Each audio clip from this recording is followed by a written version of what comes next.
Nung ako ay galing bilibid, ay nagalit ang tatay ko.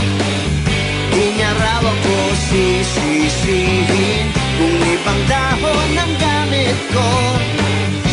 Sibuyas at kalabasa, kamatis, bawang, mustasa. Itikin mo ang luya at samahan ng patola. La, la, la.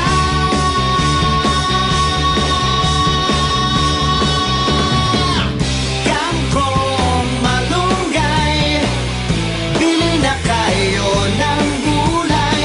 Pagkat ako ang iyong kapitbahay, lagi akong magsusupply ng gulay.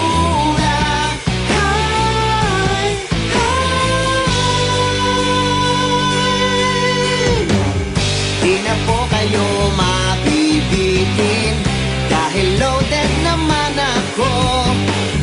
Kung mapatrick sa aking bilihin, ay susoli ang bayad nyo.